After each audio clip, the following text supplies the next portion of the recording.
कार्तिक मास के शुक्ल पक्ष की एकादशी को देव उठनी एकादशी, देवोत्थान एकादशी और देव प्रबोधिनी एकादशी के नाम से जाना जाता है। शास्त्रों के अनुसार आज के दिन यानी कि देव उठनी एकादशी के दिन भगवान श्री हरि विष्णु 4 मास की योग निद्रा से जागृत अवस्था में आते हैं और जब तक भगवान श्री हरि विष्णु योग निद्रा की अवस्था में होते हैं यानी कि आषाढ़ मास की देवशयनी एकादशी से लेकर और कार्तिक मास की शुक्ल पक्ष की देव उठनी एकादशी तक पूरे 4 मास जो होते हैं जिन्हें चातुर्मास कहा जाता है, इस समय में किसी भी प्रकार के शुभ और मांगलिक कार्य नहीं किए जाते।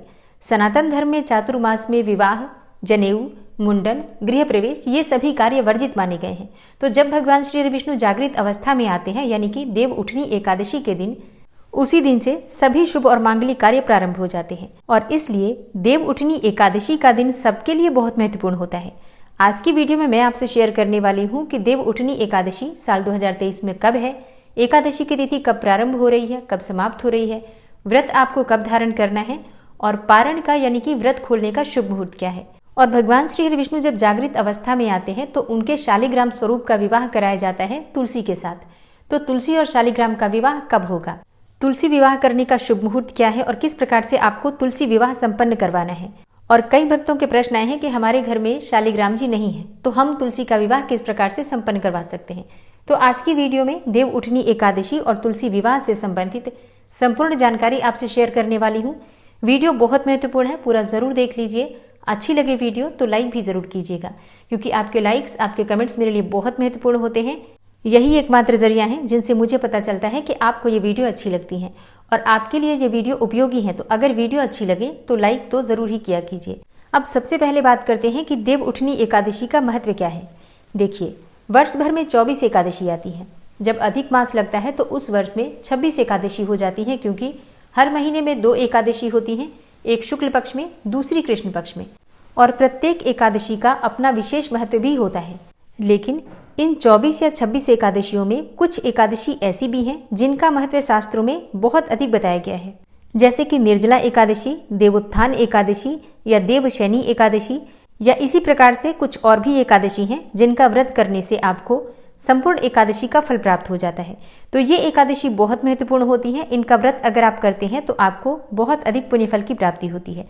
और शास्त्रों में कहा गया है कि अगर आप वर्ष भर में किसी एकादशी का व्रत नहीं करते हैं, मतलब किसी भी एकादशी का व्रत आप नहीं कर रहे हैं, तो भी आपको देव उठनी एकादशी का व्रत जरूर करना चाहिए क्योंकि इस दिन भगवान श्री हरि विष्णु जब जागृत अवस्था में आते हैं तो जो भी भक्त उनकी पूजा आराधना करते हैं, उनके मंत्रों का जप करते हैं या फिर उनकी प्रसन्नता के लिए, उनकी कृपा की प्राप्ति के लिए इस व्रत को धारण करते हैं, भगवान श्री हरि विष्णु उनकी मनोकामना अवश्य पूर्ण करते हैं। तो ये एकादशी बहुत महत्वपूर्ण है। अगर आप कोई भी एकादशी नहीं करते हैं तो भी आप देव उठनी एकादशी का व्रत कर सकते हैं। सिर्फ देव उठनी एकादशी का व्रत भी आप कर सकते हैं। और जैसे कि कई भक्तों के प्रश्न आए हैं कि हम देव उठनी एकादशी से क्या व्रत शुरू कर सकते हैं। जी हाँ, बिल्कुल कर सकते हैं। देव उठनी एकादशी से आप अपनी एकादशी का व्रत प्रारंभ कर सकते हैं। और जो भक्त किसी भी कारणवश एकादशी का व्रत नहीं कर पाते हैं, जैसे कि अगर आप अस्वस्थ हैं या फिर बुजुर्ग हैं, बिल्कुल भी आप व्रत करने में असमर्थ हैं, तब भी आपको आज के दिन कुछ बातों का ध्यान रखना चाहिए। बिल्कुल भी आपको लहसुन प्याज का सेवन नहीं करना है। मसूर की दाल, चावल और गाजर, मूली, बैंगन ये सभी चीज़ें आपको एकादशी के दिन नहीं ग्रहण करना है। मतलब देव उठनी एकादशी के दिन अगर आप व्रत नहीं करते हैं तो भी कुछ नियमों का पालन जरूर कीजिए। भगवान श्री विष्णु की पूजा कीजिए, उनके मंत्रों का जप कीजिए, दान धर्म कीजिए। इससे भी आपको भगवान श्री विष्णु की असीम कृपा प्राप्त होगी। तो जितना भी आपसे हो सके, अगर आप व्रत कर पाते हैं अत्यंत श्रेष्ठ है, व्रत नहीं कर पाते हैं तो नियम पालन आपको जरूर करना है। और अब बात करते हैं कि देव उठनी एकादशी की तिथि कब प्रारंभ होगी, कब समाप्त होगी और व्रत हमें कब धारण करना है। देखिए, कार्तिक मास के शुक्ल पक्ष की एकादशी की तिथि प्रारंभ हो रही है 22 नवंबर 2023 को रात्रि में 11:04 पर और एकादशी की तिथि समाप्त हो रही है 23 नवंबर 2023 को रात्रि में 9:02 पर। तो हम व्रत कब धारण करते हैं? जब एकादशी की तिथि सूर्योदय काल में व्याप्त होती है। तो सूर्योदयकालीन एकादशी तिथि हमें प्राप्त हो रही है 23 नवंबर 2023 को, यानी कि गुरुवार के दिन। तो इसी दिन यानी कि 23 नवंबर 2023 गुरुवार को देव उठनी एकादशी का व्रत हम धारण करेंगे। और एकादशी से एक दिन पहले दशमी तिथि के नियम का पालन किया जाता है। तो 22 नवंबर 2023 को यानी कि बुधवार के दिन दशमी तिथि के नियम का पालन हमें करना है। तो शुद्ध और सात्विक भोजन हम लेंगे। इसके साथ ही लहसुन, प्याज, मांस, मदिरा अगर आप ग्रहण करते हैं बिल्कुल मत खाइए। उस दिन आपको मसूर की दाल, साग, टमाटर, गाजर, मूली, बैंगन इन चीजों का भी त्याग करना है। और दशमी तिथि की संध्या काल में सूर्यास्त होने के बाद आप अन्न का और नमक का सेवन नहीं कर सकते हैं, मतलब रात्रि में भोजन नहीं करना चाहिए। अगर आप कुछ खाना चाहें तो फल इत्यादि ले सकते हैं। दशमी तिथि से ही ब्रह्मचर्य का पालन करना चाहिए और अगर संभव हो तो भूमि पर शयन करना चाहिए। एक और चीज आपको दशमी तिथि के दिन करना है, जैसे कि एकादशी के दिन तुलसी के पत्ते हम नहीं तोड़ सकते हैं, तो एक दिन पहले यानी कि दशमी तिथि के दिन बुधवार को आप तुलसी के पत्ते तोड़कर रख लीजिए। फिर एकादशी के दिन हम प्रातःकाल जल्दी उठते हैं। उठकर नित्य कर्मों से निवृत्त होकर आप स्नान कर लीजिए। स्नान करने के बाद साफ स्वच्छ वस्त्र धारण करके भगवान श्री हरि विष्णु की पूजा से पहले भगवान सूर्यदेव को जल दे दीजिए। उसके बाद भगवान श्री हरि विष्णु के सामने शुद्ध घी का दीपक जलाकर अपने व्रत का संकल्प ले लीजिए। अब क्योंकि आज देव उठनी एकादशी है तो आज के दिन जो पूजा होती है विशेष पूजा होती है, क्योंकि आज के दिन यानी कि देव उठनी एकादशी के दिन देव जगाए जाते हैं, तुलसी और शालिग्राम का विवाह होता है। तो ये एकादशी बाकी एकादशियों की बजाय थोड़ी सी अलग होती है। तो देव उठनी एकादशी की संपूर्ण पूजा विधि की वीडियो आपको आगे मिल जाएगी। अभी के लिए बस आप इतना जान लीजिए कि आपको अगर देव उठनी एकादशी का व्रत धारण करना है तो 23 नवंबर को आप एकादशी का व्रत धारण करेंगे और 24 नवंबर 2023 को अपने व्रत का पारण करेंगे।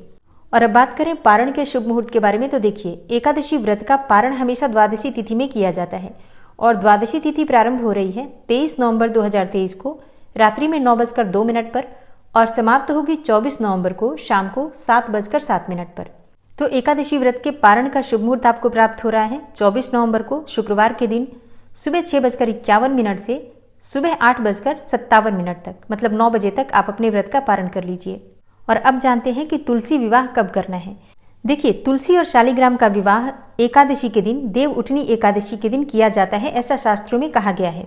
लेकिन कई स्थानों पर तुलसी विवाह द्वादशी तिथि के दिन भी कराया जाता है और शास्त्रों में भी इस प्रकार का वर्णन आता है कि आप एकादशी से लेकर और पूर्णिमा तक किसी भी दिन तुलसी विवाह संपन्न करवा सकते हैं, कोई ऐसी समस्या नहीं है। तो कई परिवारों की परंपरा भी है कि कई स्थानों पर तुलसी विवाह एकादशी को तो कई स्थानों पर तुलसी विवाह द्वादशी के दिन करवाया जाता है। आपके यहाँ जिस दिन भी तुलसी विवाह करवाया जाता है, मतलब जो भी आपके परिवार की परंपरा है या जिस भी समुदाय को आप मानते हैं उस समुदाय के अनुसार आप उसी दिन तुलसी विवाह कर सकते हैं, कोई ऐसी समस्या नहीं है। और कई भक्तों के प्रश्न आते हैं कि एकादशी के दिन तो हम तुलसी को स्पर्श भी नहीं करते हैं, फिर हम तुलसी विवाह एकादशी के दिन कैसे कर सकते हैं। देखिए जब कोई विशेष तिथियां होती हैं तो उस तिथि के दिन कई ऐसी बातें हैं जिनको वर्जित माना गया है, मतलब उस दिन उस बात का विचार नहीं किया जाता। जैसे कि एकादशी के दिन हम जल अर्पित नहीं करते हैं, नॉर्मली प्रत्येक एकादशी पर नहीं किया जाता है। लेकिन जब बात आती है देव उठनी एकादशी की तो ये एकादशी बहुत विशेष है। इस दिन भगवान श्री हरि विष्णु के शालिग्राम स्वरूप का तुलसी के साथ विवाह संपन्न करवाया जाता है। तो इस दिन हम तुलसी में जल भी अर्पित करते हैं, तुलसी को हल्दी चढ़ाते हैं, मेहंदी लगाते हैं, श्रृंगार की सामग्री अर्पित करते हैं, सिंदूर लगाते हैं, लाल चुन्नी ओढ़ाते हैं, मतलब 16 श्रृंगार तुलसी का किया जाता है। तो बिना स्पर्श किए तो नहीं कर सकते हैं, स्पर्श करते हैं, तुलसी की पूजा करते हैं, शालिग्राम की पूजा करते हैं। मतलब देखिए तुलसी विवाह एक विशेष दिन होता है, मतलब देव उठनी एकादशी माँ तुलसी के लिए, भगवान शालिग्राम के लिए एक विशेष दिन होता है। तो प्रत्येक एकादशी वाले वो सभी नियम आज के दिन पालन नहीं किए जाते हैं। आज विशेष रूप से तुलसी की पूजा की जाती है, आराधना की जाती है। तो इस बात का आपको ध्यान रखना चाहिए कि आज है देव उठनी एकादशी और देव उठनी एकादशी के दिन तुलसी का विवाह हमें करना है, तो आज तुलसी का विशेष दिन है। तो जो बहुत से भक्त हैं जो कि कह रहे हैं कि देव उठनी एकादशी के दिन हम विवाह कैसे करें, उनके लिए ये प्रश्न का उत्तर है, क्योंकि शास्त्रों के अनुसार देव उठनी एकादशी के दिन तुलसी का विवाह संपन्न कराने की बात कही गई है। अब अगर आपके यहाँ तुलसी विवाह द्वादशी तिथि के दिन किया जाता है तो आप द्वादशी तिथि के दिन भी तुलसी विवाह संपन्न कर सकते हैं, इसमें भी कोई समस्या नहीं है।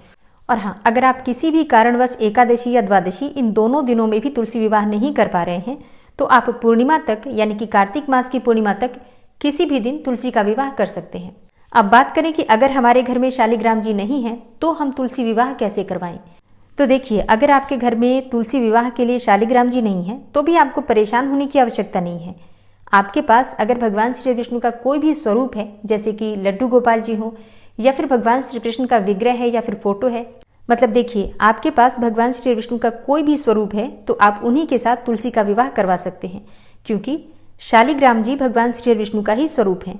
अब यहाँ पर आपको एक और चीज का ध्यान रखना है, जैसे कि बहुत सारे भक्तों के प्रश्न आते हैं कि हमारे पास भगवान श्री विष्णु की जो फोटो है उसमें लक्ष्मी जी भी विराजित हैं, तो क्या हम ये फोटो तुलसी विवाह के लिए रख सकते हैं?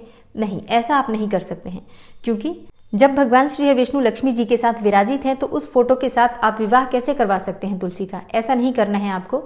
जिस फोटो में भगवान श्री विष्णु अकेले हैं उसी फोटो को आप रख सकते हैं तुलसी विवाह के लिए। इसी प्रकार से आपको अगर कृष्ण से विवाह करवाना है तो भी ध्यान रखना है कि राधा रानी और कृष्ण की संयुक्त फोटो नहीं होनी चाहिए। जिस विग्रह में या फिर जिस फोटो में भगवान श्री कृष्ण अकेले हों उसे ही आपको तुलसी के पास विवाह के लिए रखना है। तो तुलसी विवाह करते समय आपको इन सभी बातों का ध्यान रखना है। और तुलसी विवाह किस प्रकार से करना है, संपूर्ण विधि क्या है, इसके लिए वीडियो आपको आगे मिलेगी।